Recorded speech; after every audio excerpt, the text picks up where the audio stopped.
Bueno, muy buenos días a toda la comunidad del barrio de Semaní y su diáspora.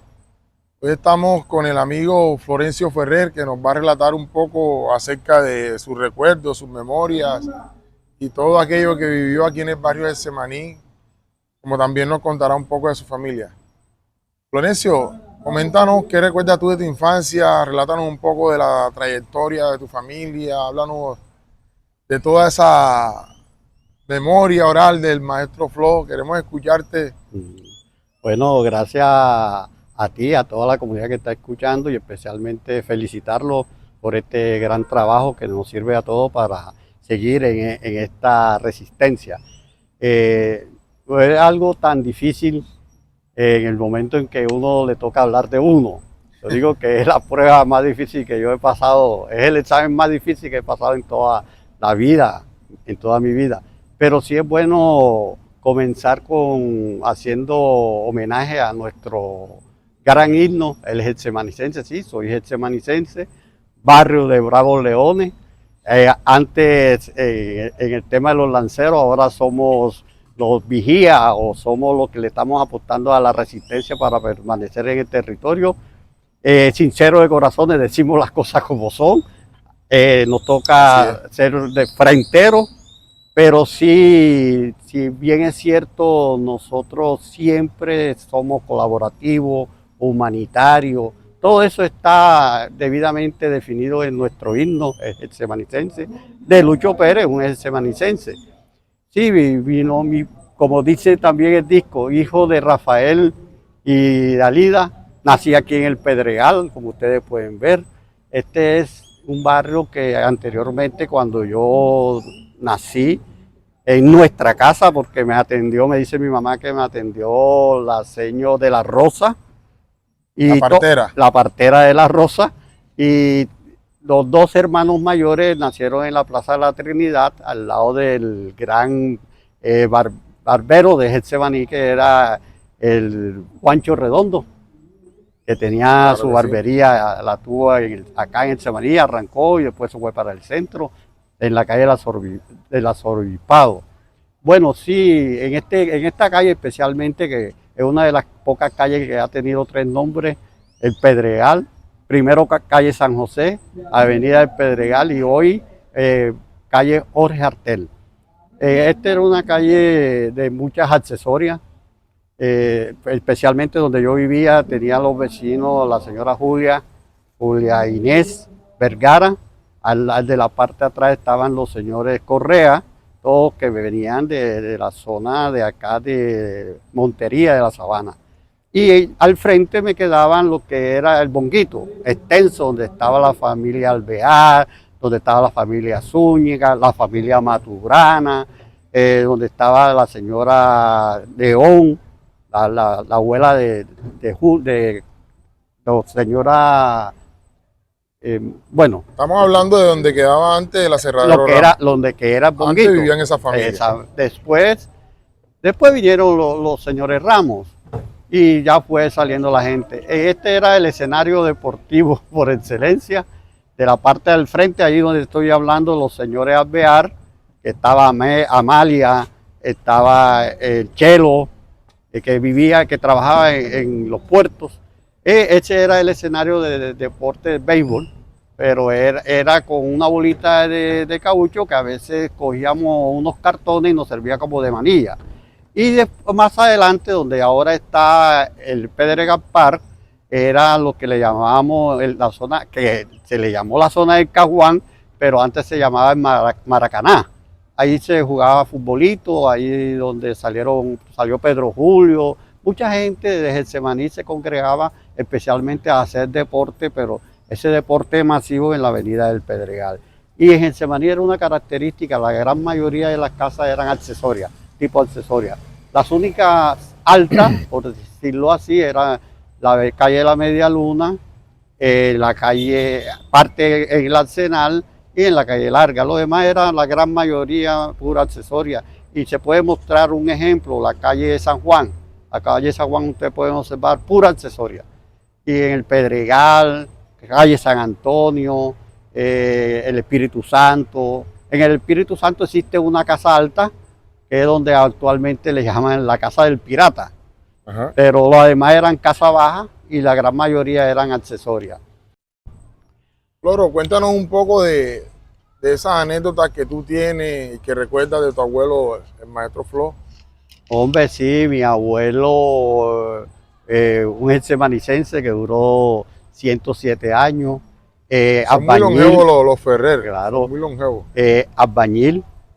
Él se casó con una turbaquera completamente sencilla que se llamaba Rufina, pero mi abuelo como maestro de obra y albañil que trabajó para la catedral con el Monseñor Bronchi, siempre me decía eso, y era el maestro de cabecera de Fermín Julio, una de las personas que tenía más viviendas en Getsemaní y en Manga. Mi abuelo se dedicaba a la pesca, porque nosotros, por eso es una de las gran cosas que nos duele, cómo se nos enseñó esa vinculación al mar. La gran mayoría... Floro, haciendo un paréntesis, yo leí por ahí que el Monseñor Biosi fue el que construyó el edificio donde funciona ahora la oficina del arzobispado, o sea que tu abuelo trabajó en esa obra Sí, mi importante. abuelo era el maestro de obra. Eso hay de que allí. destacarlo. Y eso él lo regó a todos los familiares. Mis primos cercanos también Bien saben eran el oficio. albañiles. Estamos hablando de Rodrigo, estamos hablando de Joy y todos albañiles. Mi abuelo se casó con una turbaquera de mi abuelo bastante negro, porque nosotros somos negros, somos ancestrales, afrodescendientes, y mi abuela, una señora de Turbaco, blanca, ojos azules, y se dio ese inconveniente que antes se manejaba. Entonces nosotros particularmente no conocemos la familia de mi abuela, pero sí mi abuelo era una persona reconocida porque, como le estuve comentando, él era pescador con el churro, con tu abuelo, pescador con los Marún, con el señor Marún, estaba también el señor Fonseca, estaba los Ambrá, estaba el doctor Cote, muchas personas siempre estábamos ligados con la pesca. Y lo importante de eso es que cómo se daba esa integración, porque se convivía, nos íbamos en la mañana, yo también estuve en ese cuento de pescar, nos íbamos en la mañana y nos íbamos el sábado en la mañana y nos veníamos el domingo. Entonces ahí se daba esa relación, el doctor Cote con el albañil y todo, una camaradería en esa zona. Mi abuelo echaba muchos cuentos, él era bastante anecdótico, él era un tipo que era de avanzada en ese sentido, muy surrealista. A mí me comentaba de que él estuvo en la guerra de 2000 días y al frente de batalla y disparando y encontró una voz que le decía, se tuvo que ir corriendo hasta la popa, y había una voz que le decía, maestro Flo, no mates más que la sangre te va a ahogar. Y yo dije, abuelo, pero ¿cómo así? Sí, mijo, sí, así fue. Pregúntale a tu tío Cabo, que tu tío Cabo también estuvo en la guerra de los 1000 días. Entonces, pero también otra, en el tema de la pesca. Dice, mijo, fíjate tú sabes que ahí en el Puente Román siempre eran los meros, los parcos, ahí siempre pescaba con el señor Martelo. Ajá. El señor Martelo era un pescador todos los días en el puente, y ahí se iba con mi abuelo. Dice, una vez tiré el anzuelo, el cordel, y duró tanto que cogí un mero que escuché cuando estaban haciendo los calderos en la base naval para fritarle el ojo. Entonces, abuelo, ¿y esa qué cosa es? ¿Cómo así? Si es mío y me hace favor y me respeta. A mí no me digan bustero porque le voy a pegar. Entonces yo era regañado. Y así una vez me cuenta, estaba ahí en el Puente Román y no pescaba y no picaba nada Y de pronto va un avión y dice, miércoles, ahí es que llevan el ganado para Bogotá porque me huele a moñinga de vaca. Entonces, joder, abuelo, pero tú siempre con esos cuentos. Y así se la pasaba, y así era en los sitios de trabajo. En los sitios de trabajo también salía con unas cosas que todo el mundo, pero eso servía para animar, para hacer la jornada más jocosa. Ese era mi abuelo. Y mi papá, una persona muy callada, muy seria en el barrio, que siempre nos infundió en el tema del estudio. Y le gustaba mucho la pesca. Yo me Y acuerdo le que tu papá gustaba, todos los sí. días salía Y mi con su tío, caña. y mi tío Eduardo Ferrer también era pescador. Esto era, es más, que me cuenta mi tío de que la situación era tan difícil en el barrio, había pobreza. Pero eso, con el tema de la solidaridad, él salía a pescar. Le decía a mi abuela, Fina, porque le decía Fina, Fina, ve poniendo el arroz que yo voy a buscar la liga. Iba al Puente Román, sacaba el pescado porque él hizo como una puya, eso le llaman como una varilla, en la parte le ponía, y él no lo pescaba, sino que como el Como agua si fuera poneado. ponía pan, lo cogía, lo mandaba con un muchacho y le decía, vente que yo también te voy a dar la liga a ti. Y sacaba 2, 3 y lo repartía. Y eso era lo que también hacíamos cuando íbamos a pescar, Sí.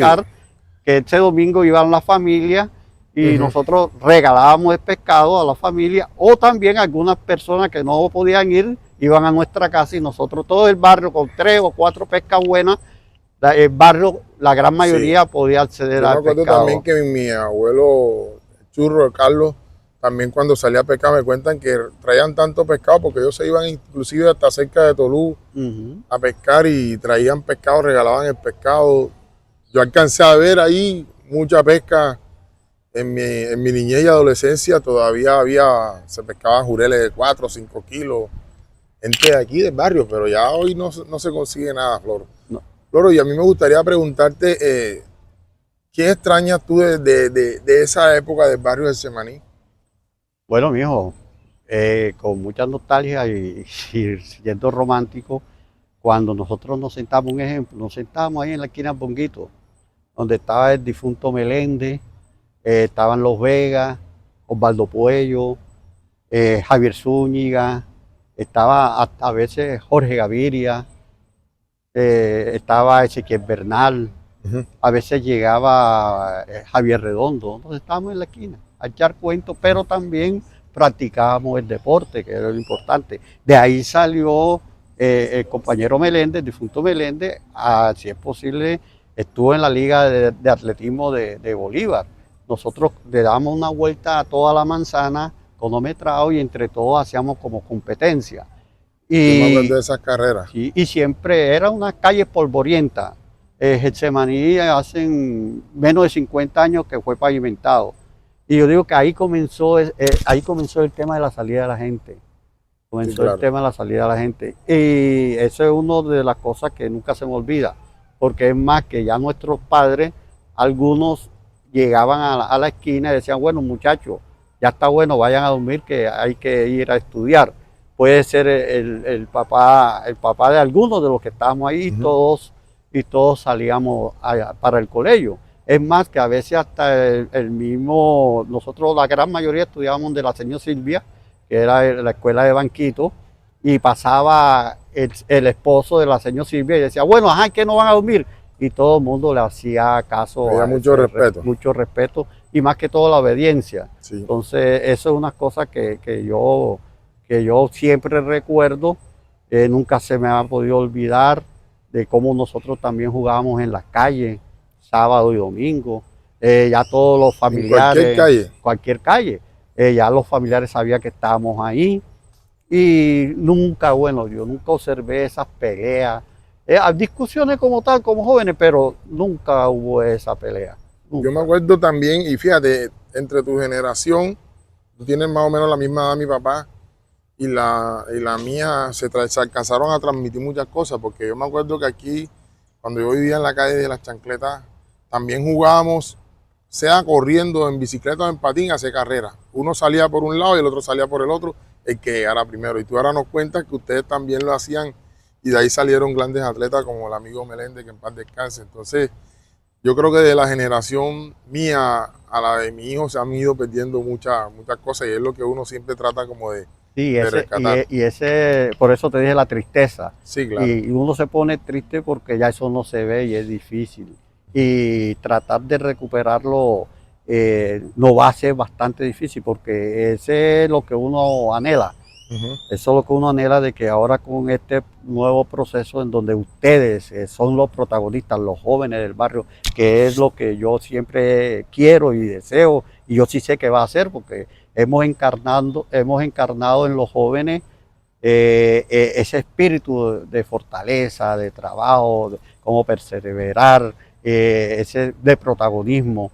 Y eso es lo que nosotros, particularmente lo que yo quiero. Yo me iré de esta tierra viendo que ya el compañero Davinson ya está en un proceso, hasta los espacios políticos hay que buscarlo, porque mucha decisión no está a nuestro alcance y necesita de ese apoyo político, estar en los espacios donde se toman las decisiones para poder mantenernos, o para, si es posible, transmitir esta historia y transmitir todo este conocimiento, cómo éramos, y que, si es posible, llegarán los momentos en que haremos integración. Así es, Floro. Y bueno, yo te agradezco a ti y a todos los líderes, como Miguel, Nilda, etcétera, todos. Si se me escapa algún nombre, me disculpan, pero no tengo muy buena memoria, pero sé que muchos de ustedes han aportado mucho para el crecimiento personal mío con el tema del liderazgo, y así estamos tratando de que los jóvenes que vienen después de nosotros también tomen la bandera, porque Getsemaní es un barrio que merece una segunda oportunidad y merece que los jóvenes también se empoderen de lo que es el barrio. Es difícil porque el territorio no es el mismo, pero siempre hay una esperanza de que las cosas cambien, Floro. Entonces te agradezco mucho por este espacio. Ok, bueno, a ti y a todo tu equipo, y cuente de que encuentran en mí una persona que ya, bueno, no he dado todo, todavía falta mucho, pero son espacios que uno va cubriendo. Mucha tela por cortar. Sí, son espacios y que uno siempre tiene que, a veces en algunas oportunidades, con recomendaciones, hacerse a un lado para que ustedes tomen la bandera, Claro. y Claro, sigan porque uno es con eterno. los nuevos lanceros. Yo quiero que este sea un grupo de nuevos lanceros, que estemos con ese espíritu bueno, es una palabra que no se puede decir, revolucionario, Siempre lo hemos de sido cambio. así y no podemos dejar de serlo, porque si no fuera así, no estuviéramos aquí, Floro. Si no tuviéramos ese espíritu revolucionario, ya no estuviéramos. No, y lo importante es que ustedes, porque nosotros a veces, si la verdad es que éramos muy cerrados para hacer esas alianzas estratégicas con el sector privado, pero ustedes los han entendido así, lo han demostrado que se ha podido avanzar algo, porque es el modelo económico, y eso es algo que para mí especialmente lo he tenido mucho en cuenta. Antes cerrado entre nosotros, ustedes abrieron un poco el espacio con esas alianzas estratégicas para poder avanzar, y yo creo que se ha avanzado. Claro. Entonces, felicitaciones por este trabajo. Bueno, muchísimas gracias, Floro, por tu tiempo. Bueno, mijo.